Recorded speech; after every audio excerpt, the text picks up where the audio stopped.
They can't stop the day we dissect the news. Flipping on the edge, choices to choose. Politics and laughter, a blend that's so real. Shooting for the stories that make you feel. With guests from every angle, let's bridge the divide. Finding the truth in the humor we can't hide.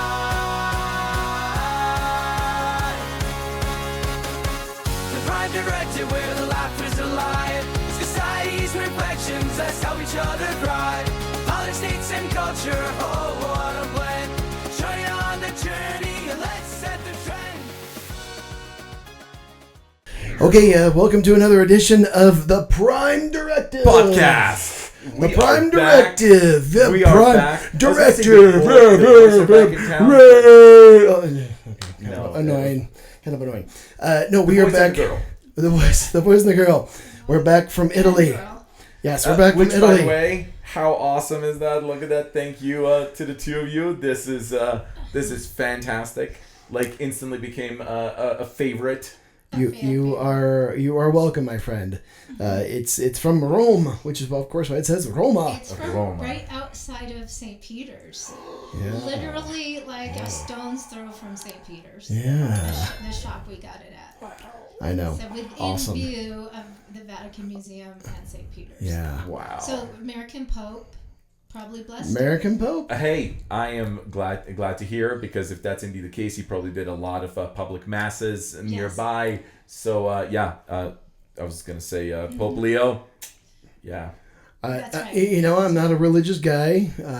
Very spiritual, but not religious. But very impressed with this new pope. He's trying to speak some truth to power, which is put him on the shit list. Which, by the way, even the choice to go with the name Leo it has a lot of historic significance. Yeah, Leo is the Latin word for lion, right? Yes. Isn't that lion? Yes. So, very interesting symbol to choose, I think. C.S. Lewis. I mean. Yeah, language in the wardrobe. I mean, there's a lot of that. Oh, C.S. Lewis? You mean that heretic? A lot of lion. Yes. No. Anyway, So another edition here of the Prime Directive. We are the podcast, which is authentics and small and dedicated to trying to find the principles to guide humanity, ourselves, our watchers, our subscribers, and our families forward. Operative word. Small, but a few thousand hits there and there. So 40K coming up with shorts, but whatever. Shorties. Hey, that's better. It's time for another Chode update. Welcome, everyone. Our little Smokies. I apologize, everyone. I let us right into that. So this week we thought it'd be fun to get our reaction to, and I had to pull up my life for this one. Well, no, I mean, I did get a new published book. If you have not checked this out, you've got to buy this. Subscribers, check this out. This is remarkable. Reading this thing is just like it's got a real heavy plot twist right in the middle. No, this is like an academic's Bible. If you are a leader, you're going to want to pick up Leadership, a Communication Perspective. You can get it at where? Amazon. You can get it at Publisher Waveland Press. And this is a legacy piece of writing for the late Mike Hackman. So this book has been a literal decade in the works. Well, this is the 8th edition of the textbook, so it's been around a long time. But you knew that, but 8th? But it had the two authors that have been writing it for the first 7 editions. Very successful with the first 7 editions. Have a loyal following, widely adopted throughout lots of institutions of higher ed. But my mentor, Dr. Michael Hackman, passed in 2016, and it had been 10 years since that 7th edition came out posthumously, and it was dedicated to him. He had worked on it, but did not live to see that release in 2016. So it was needing an update, and there were questions as to whether it would be updated at all, because Craig Johnson, the other author, was just not feeling it in the absence of Mike. And he approached me to ask if I would be interested in jumping on board, and it was an undertaking I felt was absolutely overwhelming with the amount of classes I teach. And I reached out to my beloved colleague, Dr. Elena Svetieva, and asked if she would come on, because I thought it would be doable with 3, because it was that significant a revision. And she thankfully said yes. And so between the 3 of us, we made significant revisions to the 8th edition. And just over 2 years to do that. And so, but I can still hear Mike Hackman's voice in there. He's in there.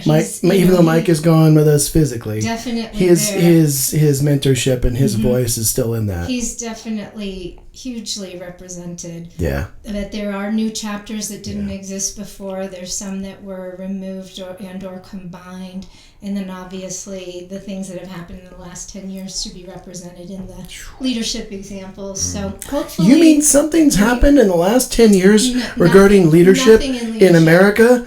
But I hope we've done it justice.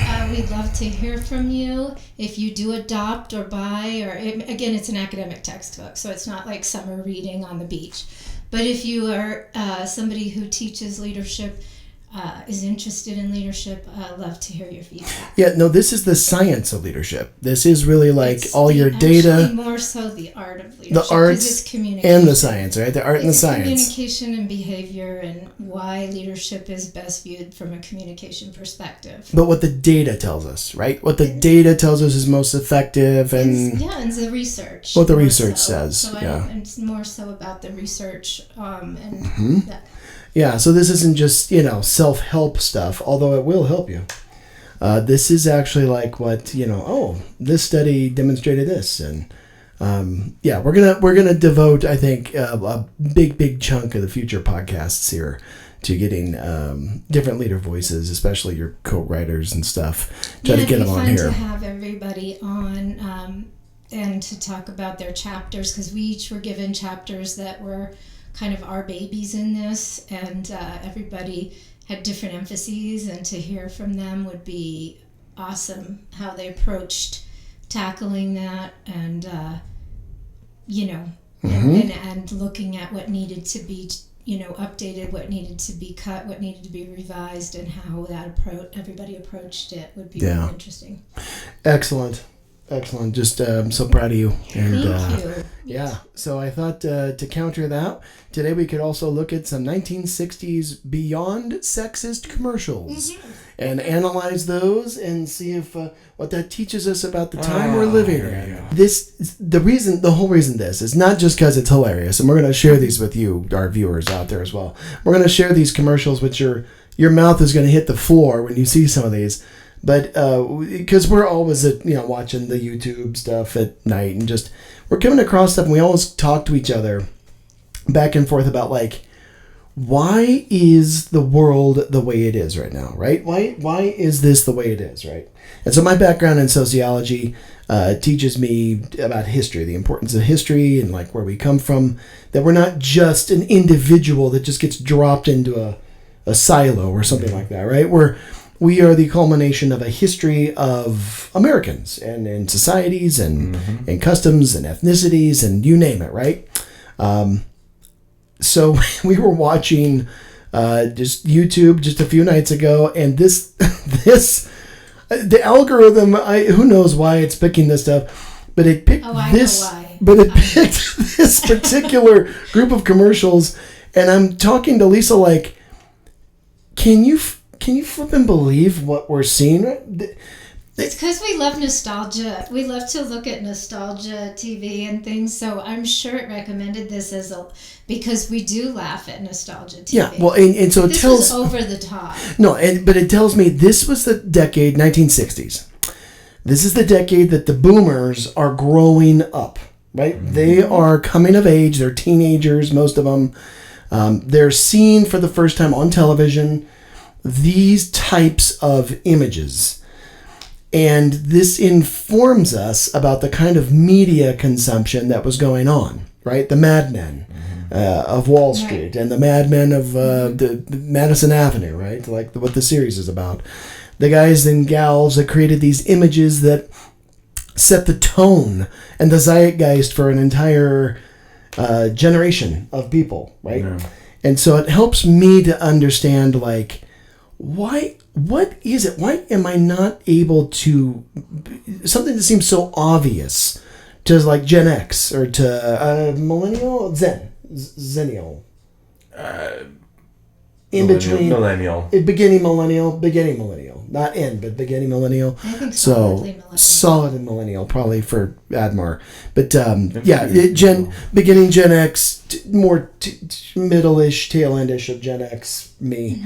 But just like, why is society what is going on? Why is it I can't have a discussion with somebody who's in their 70s?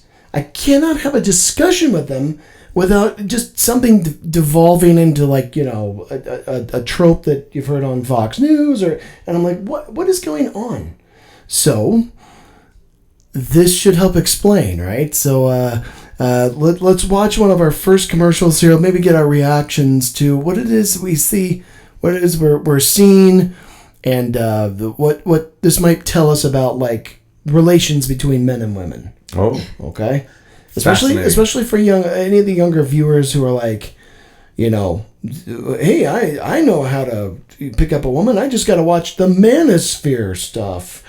Well, the thing I think is going to be interesting for people to ask it while they watch it is, have we come a long way? How are we so much different than things were there? Certainly there's going to be a lot of things we are, but are we going backwards in some ways? Because, like, when you hear the pastor that, is Pete Hegseth's pastor saying women shouldn't have the right to vote, or, then you wonder, how is it that we can have voices like that have any legitimacy and even have a foothold in our government, that would be not just a foothold, that's the dominant. I know it's the dominant viewpoint right now. When you watch these things, we'll chuckle. I mean, I guarantee we'll chuckle because they're absurd. But then we'll cry. But then you'll think, have we come a long way, or did we make all this progress and now it's like 3 steps forward and 2 steps back? Well, and I wonder how many young women that are out there right now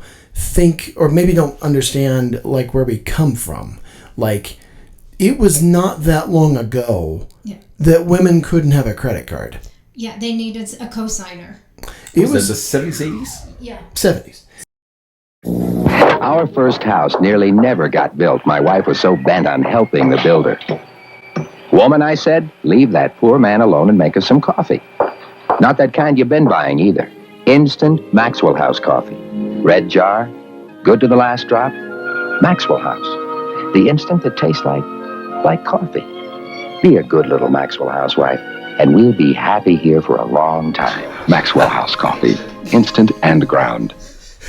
So, be a good little wife. Let me pat you on the head and slap your ass, and would you get out of the contractor's way, bimbo? That's the part I love, is it's like, it just has her tripping all over, and obviously of no use to anyone. And Maxwell House. Do you have a cup of coffee or no? Yeah, exactly. Yeah, it's that. What is the recent movement now? Trad wives. Trad wives, yes, they're going back. Mm-hmm. They're going back to another time where we're trying to think, like, it was a better time. Yes, wasn't it? Well, that's just it. I mean, your whole value is in how well you can bake sourdough bread, or how well you take care of the children, or how awesome your house looks. And it's kind of like, harkens back to this, where how good your cup of coffee is, because you're obviously of no use in any other arena. You're certainly not going to help with construction, for God's sakes, because what would you know about electrician? A woman? You can't. Plumbing? Well, you can't have an opinion about anything like this. It's the men's domain, so go make Get coffee. the contractor a turkey sandwich, woman. Yeah. It's actually it's interesting because I've mentioned how much I love cars and racing and all that, and it's kind of fascinating because I feel like there's just been such a difficult prospect for women to get into the sport. Of racing. Like since Danica Patrick. Yeah. And it's actually kind of interesting because, for anybody who's out there, for anybody who's genuinely curious, look up Michèle Mouton. She is a French rally driver. Okay. She actually came to Colorado Springs, if memory serves, and she actually held for a brief time the record on the original non-paved record of the Pikes Peak hill climb. And she was a force to be reckoned with. And it's interesting to me because kind of looking at all this, and the reason why I'm bringing up that example is because Formula One is now a lot more popular with American audiences. It has really taken off. And prior to this new leadership of Formula One through, is it Liberty Media? It's an American company that actually owns it. It's kind of interesting because, by the way, locally, the Denver Broncos are co-owned by the 7-time world champion Lewis Hamilton, who currently drives for Ferrari. Interesting. And it's kind of funny how you have all those connections. But prior to that, the one person that had a extremely strong hold over Formula One was a Brit by the name of Bernie Ecclestone, a billionaire who literally became a billionaire because of the sport. And he was such a misogynist. Oh boy. And when he was asked about women in Formula One, he basically said, no, women should, and I'm going to paraphrase here because this is a comment from, I think, decades ago now. And he goes, women should primarily just be concerned about getting dressed in colors that resemble the colors of the appliances in the kitchen. Okay. Sure. So that's basically, where we were, like even in terms of racing. And now we are actually seeing a new wave of interest in terms of, racing with a lot of, these up and coming superstars, racing superstars. Women in racing are again becoming this force to be reckoned with, and they've always been there. And that's what I'm saying. It's just if you look back, you've got Michèle Mouton. You also have Layla Lombardi, which for some of the audience, like who. We're basically going back decades and decades. Yeah. And the reason why I say that is because you have had these trailblazers, that have been there, that have literally competed head to head and won against, some competition that was, that basically included, generational superstars. But that's what I'm saying. It's important to kind of consider those because we've discussed, hey, what happened just in the 70s and 80s. And all the work that went into it, it's kind of interesting to see some of that stuff getting reversed, and it's clear to our audience to kind of see these commercials. You've got to be joking. Well, you'll see some women driving cars in this as well. Yeah, that's right. Okay, so let's check out the next one. Unfortunately, not as impressive. Smart woman. She's putting a new floor down by herself. Wise woman. She's using Kentile vinyl asbestos tile. Easiest flooring to install, easiest flooring to care for. Save every way with Kentile vinyl asbestos tile. If we could only combine asbestos with any other forever chemical, and then we can turn around and wonder, gee, why do we have health issues that are so rampant and a healthcare system that is questionable at best, and let's not even consider the amount of lead in the paint that we have seen an entire generation essentially. You've seen that study, haven't you, about lead paint essentially being responsible for an entire generation. It lowered our IQ points and everything else, and that also made people more violent. Also made actually you can track statistics on incarceration and violent crime on things such as led in the environment. Admar, wise woman. Wise woman. Smart woman. Asbestos woman. Yeah, I everything from fibromyalgia to, I mean, you name it, right?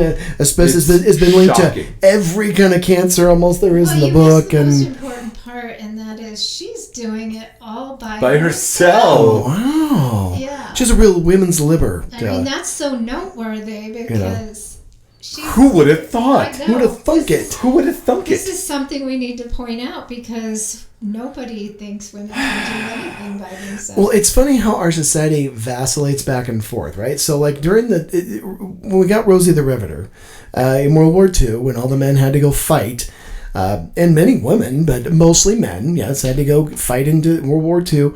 It was quite obvious that we had a societal level crisis. So out the window went all of the norms of male female expectations. We had to have women in the factories, period, or we weren't going to win the war. Well, essentially, they were the workforce that the entire war effort depended on. They're building the B-17 bombers. They're building the tanks, the Sherman tanks. I'm a junkie of World War II. It's interesting, though, isn't it? Isn't that fascinating to actually see the shift? Because after all of that, they got reduced to this. They did, and that's a what mere I mean 20 years when we later. take these forward, when we have a forward momentum, there's always seems like historically we see a backlash to the progressive movement. You know, there's a backlash that takes us almost to where we were before, maybe just a tiny bit ahead. But there's these backlashes against whether it's civil rights or women's rights. We continually see that. Like after Obama was nominated, there's this massive backlash of racism. And now, you know, with Roe v. Wade being overturned and, you know, the rise of a manosphere, misogynist, you know, viewpoints and women wanting to be trad wives. This, I feel like, is a definitive backlash against feminism and and the demonization of even the term feminism, which feminism only means, you know, striving towards equality. But that's offensive. But to the right, superior to men, that's not feminism. It's just the idea that women want equal opportunity. But that right there is offensive to these manosphere guys. Yeah. They literally are they literally they're insecure when you say that you want equality. They in their mind they don't want equality. And they want you subservient. They want you obedient. Well, they feel it's also ordained by God. Because and then they wonder why they're divorced all the time. They have some religious leader that's legitimizing that, and that gives the power, you know, them the power and legitimacy to say the things they say. Yeah, but Jesus doesn't say treat women this way. That's shit that's in the Bible that people are just kind of cherry picking here and there out of verses that are. Right. Maybe they're there, maybe they're not, and they've got it in certain. The Old Testament is just so convenient. There's so many things. And it depends on which version of the Old Testament. And who translated it? Right. Because, you know, that's also gets. You know, Jesus is the one that actually teaches. You know, when the prostitute's going to be stoned to death, he says, "You without sin cast the first stone." Yeah. You know, that's right there. No, we're not going to do that. Okay. Jesus is the one who has Mary Magdalene walking around as a disciple. I mean, it's Jesus. He's the almost like the original revolutionary. He's the original woke guy. Right? He's the original woke. Jesus is woke. I don't care what you guys say about her. She's gonna stay in the group with us. And it was Peter who was really pissed off. He about was. that. Yeah, he was really quite pissed off. Probably because he had a crush on Jesus. No, I'm Jesus's favorite, not you, Mary. I am. And then there's a little known hidden book that was never published. It was not included in the canon, the Book of Thomas. But in the Book of Thomas, Mary Magdalene, it's just a collection of the sayings of Jesus. Yes. Jesus is like flat out like, she's the best of us. Yes. I want her to be like my heir apparent. Why do you think that book didn't make it? Yeah, when you look at that. Why do you think it got scrubbed in the nice it conveniently was left out of the Bible. Hold on a second. We're talking about isn't this the I was going to say the answer and hold me accountable. the Council of Nicaea? Yeah. Well, Is there were this where many. There were many of councils of the That first was time. The first time where they the Constantine got tries to together get. Yeah, he tries to get because there Okay. are so many different right, sets right. of cults. Right, Us right. accountable, That were- 'cause this is not what we've set out to be talking No, I know. about. I'm The Bible. but it tracks. Yeah. But the history of religion and where we are now with women, there is a lineage there that is a direct pathway to see why That's why I we brought it up. we are where we are right now. Of course. And one of the veins that leads us to this is the religious viewpoint. Why do you think that they have Pete Hegseth's pastor weighing in on the issue? Because he's provocative and they feel it lends legitimacy to the, yes, he said this, so we should all listen. It's like, no, we should not listen. He has no legitimacy on this issue whatsoever. the guy I like to listen to is Dr. Bart Ehrman. I would love to get on his program or have him on ours. Like, We need to reach out. He is one of the foremost scholars in the world on the history of the Bible. Originally, his story is he started out as a fundamentalist Christian. He was going to go to college and find out how to defend the Bible as an evangelical. And the more he studied, of course, the more he was like, what? Huh? And then by about like his fourth or fifth year in, it was... Right. By about his fourth or fifth year in, he was like, holy moly. That's all there is? Like, as far as like the evidence, and then this is how this book was included, but this book was excluded, and this is how... I mean, so when you take a look at like the Bible, the version we have today, the many versions, but the one that I studied out of, the King James version, which itself was revolutionary. There was a holy war in Europe just over the King James Bible, where people were murdered and massacred because the words of Jesus were going to be highlighted and basically read, and there were going to be certain passages that were going to be included, and the words of Jesus were going to be highlighted versus others. But this tells me that we are the themes of our past and our history. They continue. So the some of the characters change, right? And the storylines kind of arc in a little bit different ways, but we're still fighting. We're still on the same journey that we've been on for a long time about getting equality, fairness, decency, human freedom, human rights. In America, here we are at our 250th, just a few days ago. We're still an unfinished work, right? We're teenagers. I want to say toddlers, but maybe we're teenagers. We're kind of like an early teenager. Teenagers. We're kind of like an early teenager society, And we went to Rome, and we're like, hey, America's 250th is coming up, and they're like, oh, molto bello. They're like, oh, isn't that nice? 250 years. Isn't that a good day? Baby poopy in the diaper. Isn't that nice? Come and talk to us in about 2,000 years. The Pantheon, or we're walking by a building that's 2,500 years old. This is where Julius Caesar was stabbed to death. Right here. Oh, that's where it was. Oh my God, there's the Roman Colosseum. Right here. This is, when you go to Rome, it's like you go to your grandma's house, and it's like, oh, she's got a lot of stuff. Oh my God, she's really been through it. She's lived a life. We could really learn a lot from that society about what to do, what not to do. Oh, she tried fascism in World War II. How'd that work out for Italy? Didn't work out so well for them. So, all right, let's continue. Let's see what our next incredible 1960s commercial is here. Vinyl asbestos it tile. I'm sorry, I can't explains get so it much about the boomers. By the way, can I just point out brighter colors, grease-proof, ideal for kitchens, installs easily. What is that? Basement to attic, and easiest cleaning. Outstanding. It was easy. Harvey, want anything special for your birthday? Just a decent cup of coffee. You're kidding. I'm serious. Honey, your coffee's undrinkable. It's pretty harsh. Well, so's your coffee. The girls down at the office make better coffee on their hot plates. And he didn't even kiss me goodbye. You know, if I could just make a decent cup of coffee, I could relax. So, relax. Why don't you try Instant Folgers? Tastes good as fresh perked. Hey, great coffee. It's Instant Folgers. Doesn't it taste good as fresh perked? Better. Better than those girls make at the office? Honey, their coffee can't hold a candle to yours. Wow. So much wrong with that. Well, fellas, so you can see why the divorce rate crossed 50% in the 1960s. I was going to say, it's Folger's fault. Yes. Yeah. Thanks, Folgers, for raising the divorce rate by 12 percentage points Well, it was single-handedly.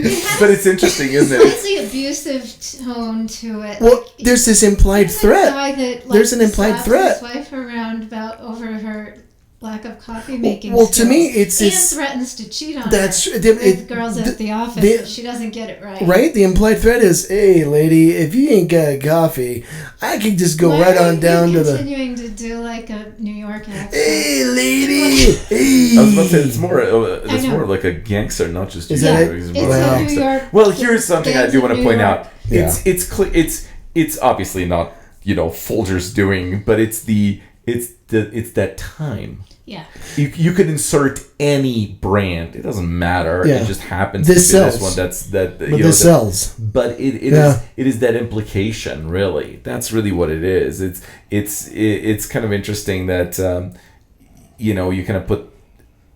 I don't know. I feel like branding is so important. Like when you look at a TV show like Mad Men, right? Yeah. Mm-hmm. And you know, in that show, branding is everything, right? Yeah. And In our society right now, everything's branded. right, and it's all The about presidency is branding. The Beyond- the Secretary of War clown show that we're going through, branding. That's all it is. Everything is a. It's just advertising. It's almost like we don't even have leadership anymore. What we have is just a ratings game, right? Yeah. We have like a Essentially. a mirror world that's not really real. What's so fascinating, I don't think they care about branding to the entire public, though. I think they're just branding for their constituents. Sure. Period. Sure. Because I think they've given up on branding for anyone other than their core constituency. And if you have a billionaire class and now a trillionaire class None of anymore. individuals, well, he was for a while, but if you have individuals who are more wealthy than entire nation states, right? Mm-hmm. I believe Elon was momentarily had more wealth than the country of Sweden, if I remember that correctly. You don't have to appeal to anybody. You just have to appeal to those top 400 individuals who own 90% of society's stocks and bonds, and that's all that matters. The rest of us are just kind of SOL. I don't think it's been that way before, though. I think that this is a new. We need to come up with a new word for it because that's correct. We were just watching a special on PBS about the Gilded Age. And I was watching today some of the various economic professors and whatnot, like Paul Krugman and whatnot, who's won a Nobel Prize in economics, just talk about how bad it is today. And his comment was, we are 3 times more unequal than we were during the Gilded Age, currently in America. which I don't think many in the audience are even gonna fully realize what the Gilded Age was really all about. It was How would you basically- explain it to The best way to describe it would be the 20th century version of Keep talking, I'm gonna take it. the 20th century version of just sick aristocracy. If it's like we like to look back at history, and you look at people like King Louis the 16th, right? You look at the decadence, the sort of like disgusting level of decadence. Yeah. It's nothing compared to where we are today, Yeah. except we are just a little bit more comfortable. And therefore, we are, I feel like, a lot more willing to not necessarily ignore, but at least be more actively unaware. Yeah. Yeah. Because ignorance just implies complete absence of any level of interest or understanding of everything that's going on. I think it's just kind of like, we're actively looking to just distract ourselves, realizing, hey, stuff over there is pretty bad. Why do we have so many who are essentially just looking for some level of distraction? Why has there been such an incredible rise in people who just love their screens? Oh, yeah. It's just another way to just distract yourself and not think about the this. opiate of the masses, in one way. But I also think in the Gilded Age, there was wealth concentrated in these few families that were trying to intermarry with royalty, European royalty, to gain legitimacy through that, because they had the money, and some of the European royals had lost their fortunes, whether it was World War, with wars and other things, or just mismanagement of funds, and so they were looking to gain this nouveau riche wealth that was in America and supplement their incomes, because they weren't all great money managers. A lot of the royalty are not good. Again, decadence. Yeah, and so they were more than happy to plan some, marriages and or sell off some of their valuable art pieces and furniture and things like that. So that's the way a lot of the Gilded Age in America acquired these pieces, some of these really rare art pieces, and or got some of their children married to, noble, like barons and things like that. Like one of the Vanderbilt's childs married a baron or a duke or something, and that's how that got into that line. And so it was just, Really? Isn't Anderson Cooper? Yep. And also I think Timothy Oliphant. Is he really? I think he is too. It got Interesting. a line somehow. Interesting. And so they're third cousins or something, Anderson Cooper and Timothy Oliphant. Okay, wow. Yeah. But it's really interesting, because if you look at like what's happened to the families, the Astors were so prominent that the Mrs. Astor would be the one who decided who was a member of society, like who was let into society and who wasn't. And by the way, the Astors, for anybody who's curious, yes, there's a small little bit and piece in the Titanic. Yes, because he went down with it, right? I believe he did, yeah. Yes, so that's how his ending came. And then the widow, I think she lost everything. I think the Astor family, basically after his demise, I don't think they were able to hold it together, because after she died, I don't think the next generation was fiscally responsible. And it's actually interesting, isn't it, that it's very cyclical. That usually, generational wealth is again cyclical and very prone to kind of cause their own demise in terms of how they, I feel like that is most likely not going to happen moving forward.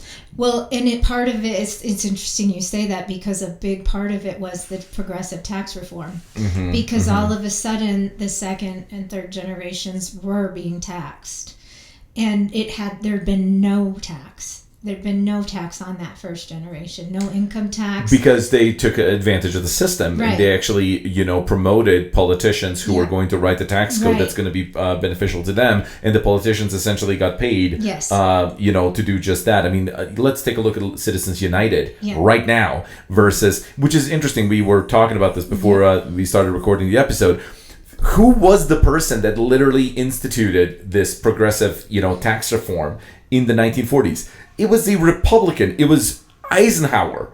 After seeing the devastation that Europe had just gone through, understanding exactly like, hey, we need to do better. We need to do better. Which, by the way, it's kind of funny for anybody who's curious. By the way, not only was Eisenhower a great general, actually a really good leader. I mean, just for the progressive tax alone, but he was also the person who is responsible for developing the entire interstate system. Literally taxed people to Eisenhower? Yep. Yeah. Taxed people to build that system. So if you're traveling on the interstate, anytime, you could basically just Think a Republican named Eisenhower. that's it. Who was a progressive tax reformist. All right, so I heard good talk about progressivism. Want to keep going on the videos? Sure. Okay.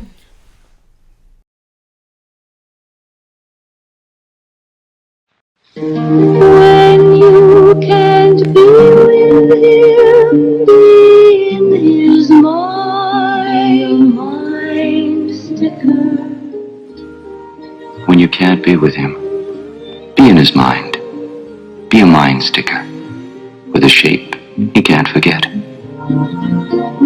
Don't you want to have a good shape? He wants you with a good shape.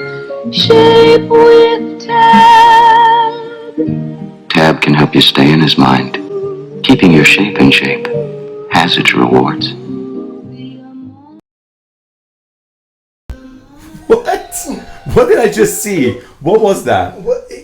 Okay, so there was a soda in the 60s, and I think even through the 80s, right? Maybe it's come back, called Tab, which was diet. It was like, and so it's marketing to women to stay in shape so that you'll be a sticker in his mind. Because, you want to be a sticker in his brain, and Wow. just flat up saying, well, you got to offer it up to your man. Tab. This is a 1960s OnlyFans. Tab. Oh, she's being a little shit today. But this one cut loose. No, but what does this say about, like? So we've still got cola. This is no, I mean, we're still marketing, weight loss products. That's never ended. But just the blatant way. I mean, I think our weight loss marketing has evolved to be like health. You want to keep your weight down for health reasons. You want to be your best self. You want to be healthy. You want to, have a long, healthy life. I want to say that's messaging. But underlying health is just, sex. First of all, Freud would agree with you. Making that assumption. This is so heteronormative that all women care about is men. Explain what that is. What's heteronormativeness? What is that? It assumes everybody, all women are just interested in men. Okay. Which not all women are only interested in men. Well, this is the 1960s, so gay people don't even exist in the 1960s. Not in marketing, they don't. And the trans community, the even mention of a trans community would I guarantee they exist. They just don't exist in marketing. Yeah.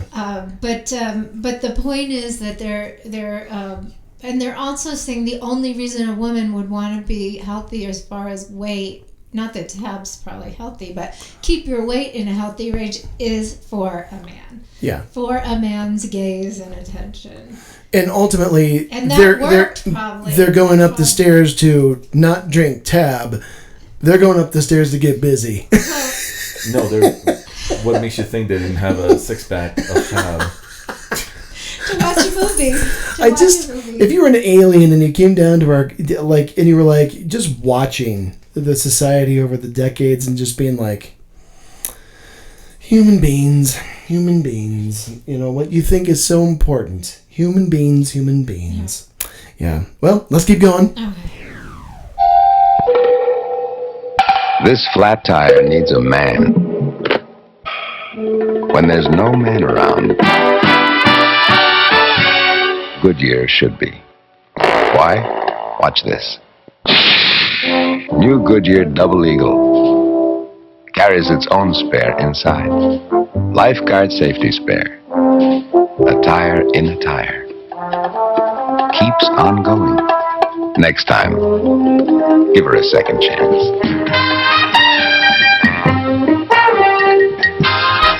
And Did you? Okay, I'm gonna have to defend that. Okay, well, hold on. Did you notice that what car she was driving? What, was that a Corvair? It was a Corvair. Was that a Corvair? I was gonna say it looked Do you like know a Corvair. Do you know the history of the Corvair? Oh well, I know that it's the predecessor to the Corvette. Rear engine. So Yes, Admar, rear-wheel you drive. think Was there's some effective notorious marketing there? for being unsafe because the engine was in the rear. It was unbalanced at high speeds, and if Well, it was poor engineering. It was poor engineering, I was so- gonna say. But wasn't that a smart man, a wise man, who picked that car for that woman? I don't know if it was wise, but at the time that was Yeah. that was the vehicle. Yeah. But no, I do want to point out, Softy. and I'm gonna put a new twist on this. I don't know. The reason why I'm gonna defend that is because You're gonna fall. it actually She's making shows. Hold there. It actually shows the liberation through transportation, and the fact that she is driving on her own, and She can do things. She And- can do things. Good woman, wise woman. because this was such a it was such a big deal in terms of the car. You know, the car literally it became it became a symbol of freedom. Sure. Yeah. And the fact that Goodyear was like, no, we're not going to show, a man, but we're going to, obviously there are plenty of misogynistic for the time, undertones. you're saying this But was a for the- progressive commercial for the time. I really do think Yeah. so. I really do think But so. underneath it was, who is it marketed to? The woman, or is it marketed to her husband? Oh, it was clearly marketed to the husband. The husband, Yeah. right? See, Oh, so it's absolutely. we're not But past it's- that point yet. No, here. of course not. So- But I'm just suggesting that for the time, this was kind of a big deal. This was kind of a big deal. It's like there is no man in the car who should be driving, right? So Right. she is Okay. making a decision of. And by the way, I do also appreciate that the obstacle that is shown is an obstacle. It is not something that would be made obvious in terms of it's like that it would not invoke stereotypes. This is an obstacle that anyone would potentially It's safety. It's They're really selling safety safety. related. They're selling safety. It's not like, oh well, you just hit a stationary object that just happened to be a curb, or any other stereotype that you want to throw in there. So from that perspective, yes. You but mean you're like a woman driver who's just a bad driver? well, and again, And driving at stereotypes. night. At night. Again, stereotypes. Yeah, sure. And that there's a lot to be said about that. Yeah. So I'm gonna throw that little twist in there, but no, I completely. We just needed Admar in the back seat going, wise woman, good woman, patting her on the head. And, Smart. Right. Yes, right. that would Yeah. have been- Because I'd be a. okay. All Doing right. that. Okay, let's keep going. Admar sees a silver lining. In a way. Yeah. You know, this was me 5 years ago, and it's still me. As I confess, I'm a waistline watcher from way back. Well, that's enough for today. Now for a lively lift. Ice-cold Coca-Cola. There's no waistline worry with Coke, you know. Actually, this individual-sized bottle has no more calories than half a grapefruit. Another thing, the cold, crisp taste of Coke is so satisfying, it keeps me from eating something else that might really add those pounds. Coke's a natural, wholesome blending of pure food flavors. I guess that's why everyone likes the refreshing new feeling you get, only from not-too-sweet Coca-Cola. And no wonder. Lively, lifty Coca-Cola provides a welcome bit of quick energy between meals. Makes for a pleasant pause in a busy day. Oh, and remember, Coke is low in calories, too. Say, now, don't you get any thinner. Don't you get me?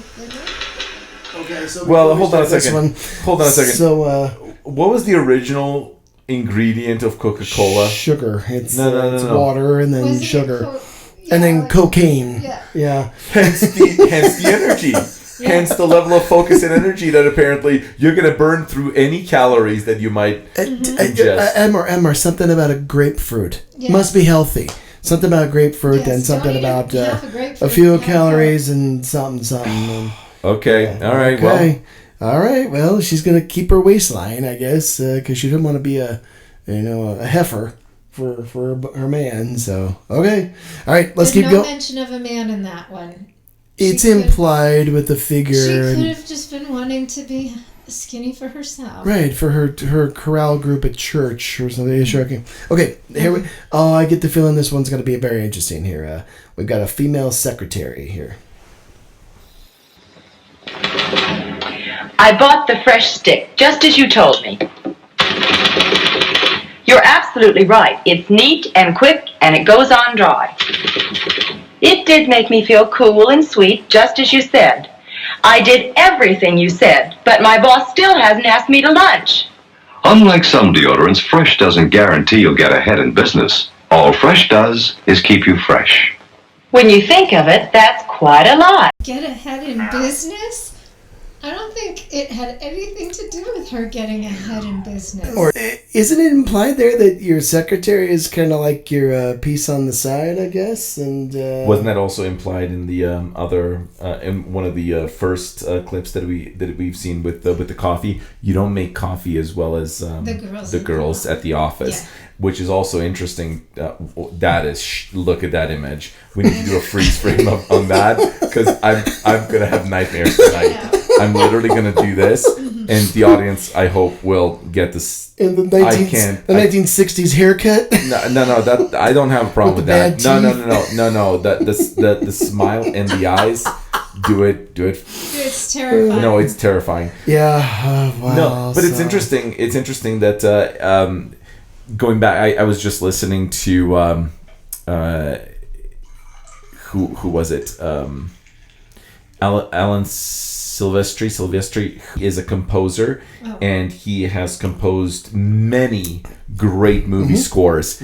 And one of them is one of my favorites is Batman Returns with Michael Keaton and Michelle Pfeiffer, Danny DeVito, Christopher Walken. I mean, A-list stars in that movie, but it's interesting because it's supposed to the emergence, and I promise I'm gonna come full circle because most of the time I take off in a different direction. Everybody's like, "Where are we going?" It's the way your brain works, Admar. It's Selena Kyle, the character who is Catwoman, played by Michelle Pfeiffer, where she is, trying to bring the coffee to her boss. I remember that. Do you remember that? Yeah. And to Christopher Walken's character, and she is made to be this bimbo secretary who can't do anything right, who can't stand up for herself, and she eventually gets pushed out the window. But it's that trope. Oh, the cat lady.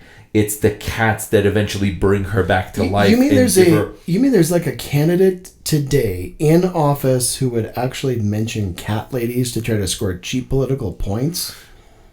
Or piggies. Yeah, right?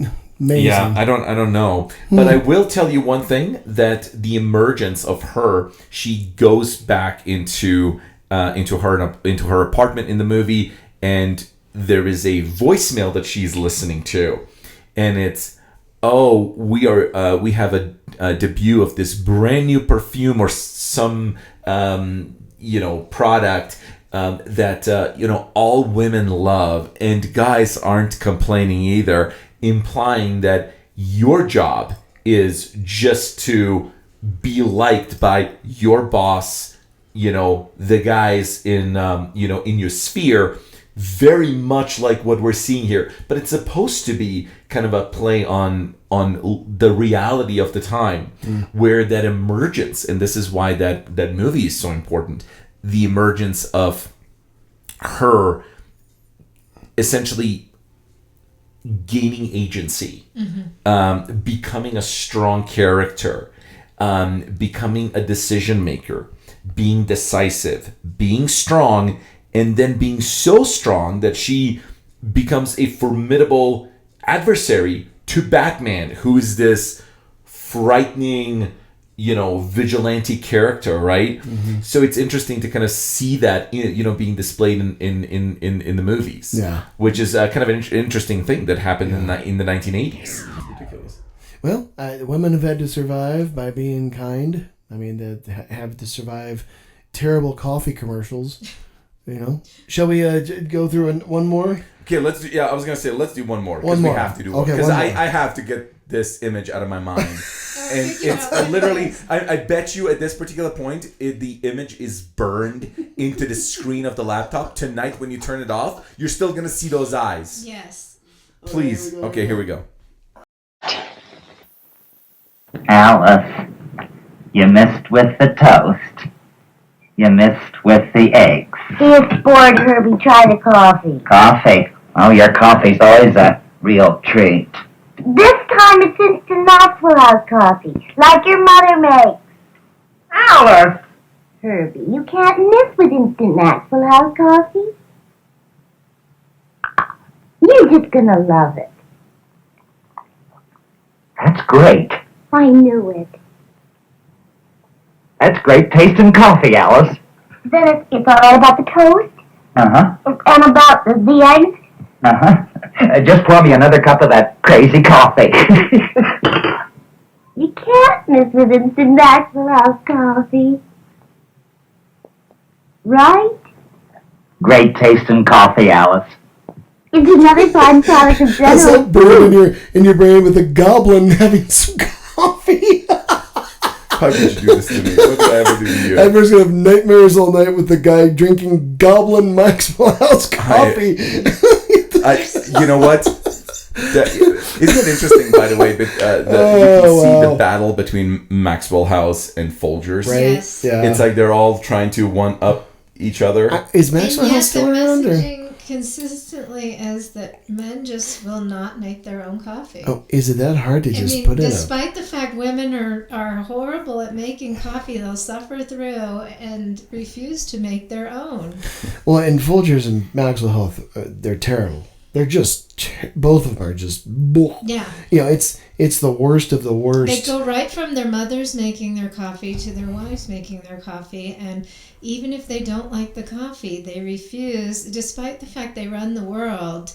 They refuse to learn. Well, to that's make their why own because coffee. they can't be bothered with menial. But it seems very important to them. I mean, they're very obsessed with it. You think they could They can't. perhaps learn the skill. Since Crazy. They are. And I wonder if Maxwell House goes back to the old East India Tea Company, right? From East the India Brits. Trading Company? Trading Company, right? That had the spices out of India. Maxwell. Okay, so the family that owned Maxwell House, I think it was the heir or heiress or one of the Maxwell House, descendants was killed by Charles Manson. Really? Yes, was a Is Charles that Manson right? victim. The interwebs will have to check us on that Yeah, one. and please see if check that's, me. I'll if check that's it in true or editing not. too, But interesting. one of the Maxwells Interesting. was a victim of Manson during the summer of Helter Skelter. Well, of the 1960s. Yep. We're going through a decade like that. We're going through a decade of great change and tumult. Or no, and turmoil. I'm sorry. It was the Folgers. Folgers. Eras. Was it Folgers? The Folgers era. So we're still in the same vein here, but I think it was the Folgers eras. Very interesting, right? The random stuff. So, well, what did we learn today? What did we learn today about feminism and leadership? And what do you think? What did we learn? We've learned that coffee is single-handedly responsible for increasing the divorce. But so a prime directive is, be kinder than the people of the 1960s. Good God. I would probably say that I'm very impressed with the new generations. I think the new generations are. I don't think it put up with this shit for a second, right? Despite some of the regression, if you will, in a number of different ways, especially on the voices that are sort of amplified, which in some instances, some aspects of feminism have been turned to kind of say, oh no, it's like, guys in general, because we've done that episode, it's like, oh, guys in general, it's like, I don't want to have anything to do, with men, period. Oh yeah, extreme the extreme fringe of. But it's not even feminism at that particular point. It's something completely different. That's almost like a matriarchyism or something. Even matriarchy has its historical basis in society. People criticize Gloria Steinem for saying women need men like fish need a bicycle. And that was one of her big quotes in the 60s. And obviously, she's been demonized a lot for saying that, and yet now she's joyous men. Which, to be fair, I mean, if this is what you Right. grew up with, If you had to you would have opinions. If you had to on- stare at a goblin. I would be against. Seriously, I know Wow. where some horror movies get their inspiration But from. her comment was in response to the messaging that women need men to do everything. They can't exist without a man Can't to help function. them. So that comment was really in response to a culture that's messaging was that women, you can't do anything. You may be able to lay tile in your kitchen, but that's the exception, not the rule. Right, that's exception. So her response was really aimed at building women and empowering them, building them up and empowering them and telling them you can do this. So I think to blanket criticize her for being a man hater has been very convenient for those who want to demonize feminists as feminazis like the Rush Limbaugh crowd and those who've said that there's a name for the past. feminism has killed family values and has been it can be blamed for a number of the culture. So most of the younger viewers probably won't even know that name. They won't even know who Rush Limbaugh Well, that's was. interesting, isn't it? Because Yeah. talk about how So little that value. guy, that guy was a propagandist. Think of Tucker Carlson, but a boomer, and and more offensive he was the original Tucker Carlson on AM radio. Or he was the original he was Alex an Jones. AM radio bomb thrower Perhaps, who was, but more yeah. legitimate than Alex Jones because he was appealed to an entire boomer generation. It's so interesting. God, he really poisoned a lot of people's minds with a lot of bullshit. That guy. Well, yeah, that guy was, and then he himself was like married 4 or 5 times something, Also and actually, and he was addicted to popping pills, and you're like, what a wonderful role model, And I right? think he wasn't he charged with There were some bizarre sex things out of weird the Dominican allegations. Republic with him too. Some weird shit. I mean, like, Epsteinism kind of stuff. It was like, surprise, surprise. He got the Presidential Medal of Freedom Oh, from Trump. well, of course he would. The buddies of Epstein all together there. He got that from Trump. Epstein. All roads lead to Epstein. Oh boy. I don't think, and to be fair, I don't think he was named in the Epstein files. Well, so let's. It's that entire But he it's that did entire have some culture. weird It's that culture in the manosphere that a guy like that was He did part not. of. He was not a fan of women. Let's. Yeah. The good news is, like, young people, they're like, who the hell are you talking? Who? who definitely kind of hold that mirror up to past generations as a form of self-reflection and want to do better, and they're just kind of like, you know what, sure, despite some regressions, I feel like at least we're gonna move past this. We're gonna do better. Yeah, we're gonna have to do better. Yeah. It's, and I think it probably starts with like these elections, right? You gotta participate and vote. So young people, you're not gonna. Democracy is not guaranteed. And The whole point of democracy, it requires your consistent action. You may not even like the candidates, but you've at least got to pick the one that you think is going to be when people better. are like, well, it's like picking the lesser of the two evils. Yeah. So pick the lesser of the evils. So, guess what? So pick the lesser. Don't just ignore it. Although participate. I can also understand the sentiment in terms of what we kind of discussed downstairs before we even started the show. Yeah. Because there is a reliance from some that you will become apathetic, disengaged. That's what they want. Disinterested. They want you to be. They want that. They want you disengaged. They want that. Lonely. So if you don't like candidates, become one. Become one. Yeah. Be a candidate. Be If the you're next, looking around going, I don't like this. Yeah. Fine. Take action. Yeah. Take action. It requires you to do that. Yeah. It requires action. Yep. That's why the system exists in the form that it does. Yeah. And on that, there's a prime directive. There's your prime directive. Take action. Get involved. Vote. Don't marry a goblin. And don't date your boss. Don't date your boss. All right. Okay. Well, until the next episode, the next we'll see what happens in good old America as she turns 250. This country is worth fighting for. Let's do it. Let's do it. Let's go. Are you American or Americant? American. American. All right. All right. Bye, guys. See ya. So as we close the chapter, lend us your ear. The Prime Directive's calling, so let's pass a beer.